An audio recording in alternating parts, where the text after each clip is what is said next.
Entonces, seguimos. Mencionaba antes justamente que el juego muscular es muy importante porque los músculos, como ya sabemos, se van a encargar tanto de la movilidad como de la estabilidad. Entonces, hablando específicamente de la cuestión escapular, de la cintura escapular, vamos a tener músculos que le van a dar estabilidad en el plano anterior y en el plano posterior. Y que estos músculos también van a obedecer en la función muscular en otros movimientos como en flexión y principalmente flexión, ¿vale? Entonces, dentro del plano anterior, los más importantes vamos a tener el conjunto pectoral, tanto el pectoral mayor como menor, y un músculo muy importante que no siempre se le da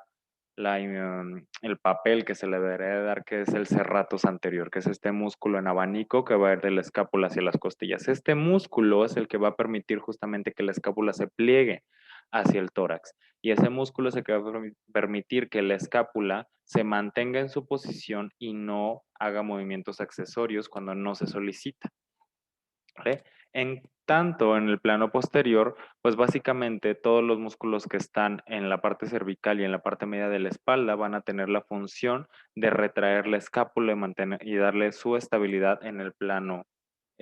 posterior, ¿vale? Principalmente los músculos romboides, tanto el mayor como el menor, que estos van a actuar a la par. El trapecio, principalmente fibras medias, el dorsal ancho y el músculo elevador de la escápula. Todos estos músculos le van a dar la capacidad de la escápula de movilizarse y desplazarse en el plano posterior, hacer los movimientos de descenso, elevación y también el de ADD, perdón. Entonces, todos estos músculos son importantísimos para mantener la integridad de esta articulación, esta falsa articulación durante los movimientos, porque como ustedes ya sabrán si se dan cuenta, todos estos músculos también los ocupamos para hacer otro tipo de movimientos y también cumplen una función postural. En este cuadro, por ejemplo, en esta imagen, vemos justamente que en un movimiento, en un gesto técnico que es en béisbol, en un lanzamiento de pelota, vamos a tener todos los músculos que se ocupan en cada parte del movimiento, tanto en la fase en la fase de preparación, en la fase, justo en la fase ay, se me fue la palabra, la fase de preparación, en la fase hasta llegar al momento final donde se hace el lanzamiento, ¿vale? Si nos prestamos atención en los músculos del miembro superior, principalmente en el hombro, vamos a ver que los músculos en la parte anterior, los serratos, el pectoral, el dorsal ancho, estos tienen un juego de agonistas y antagonistas. Justo este equilibrio entre uno y otro es el que va a dar todo este gesto, todos estos movimientos que ocurren a la par. Entonces, si nosotros tenemos una distonía, por ejemplo, si nosotros tuviéramos una retracción en el pectoral, en la fase de cadencia, que es en la fase de preparación, donde se va previo al lanzamiento, nosotros no podríamos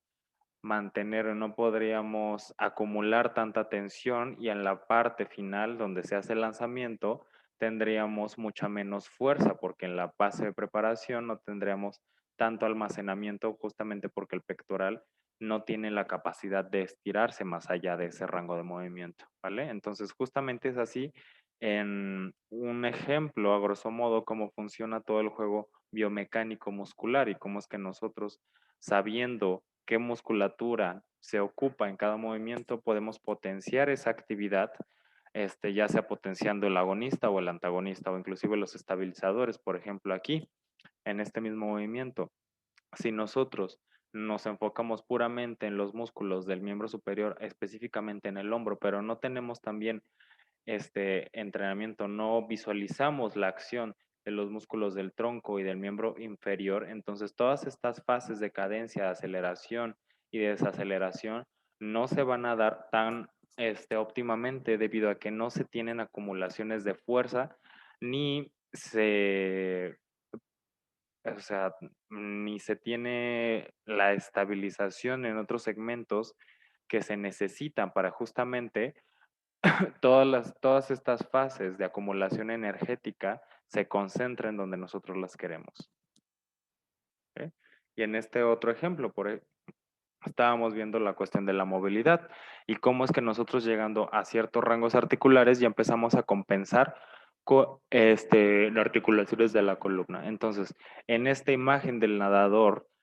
en esta fase justamente donde se entra a la alberca, en la fase de clavado, si nosotros no tenemos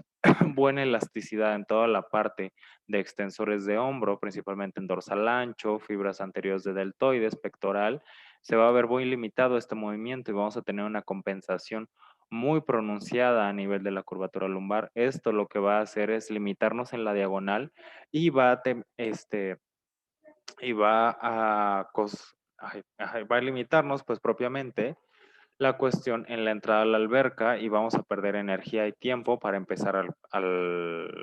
a patalear, ¿vale? En la fase del pataleo. Y pasa lo mismo acá, por ejemplo, en los gimnastas, este tipo de flexibilidad de estos tejidos de hombro se dan desde fases muy tempranas en la infancia para que precisamente como ellos tienen que ir de una fase excéntrica a una fase concéntrica muy rápido y necesitan movilizar sus articulaciones en rangos muy amplios de movimiento, necesitan ganar toda esta flexibilidad en estos tejidos, porque si no, se ven limitados y no pueden realizar el gesto deportivo. Esto es indispensable para ellos, por ejemplo, en los parados de manos, porque ellos, si no pueden llegar a la vertical, como se ve aquí, o sea, que sería como una postura parecida a la del clavadista, si no pueden llegar a esta posición vertical sin compensar con columna lumbar, ellos no pueden mantener su centro de grasa, su centro de masa fijo. Así que no pueden mantener todas las posiciones ni hacer los gestos que se requieren en su disciplina, ¿vale?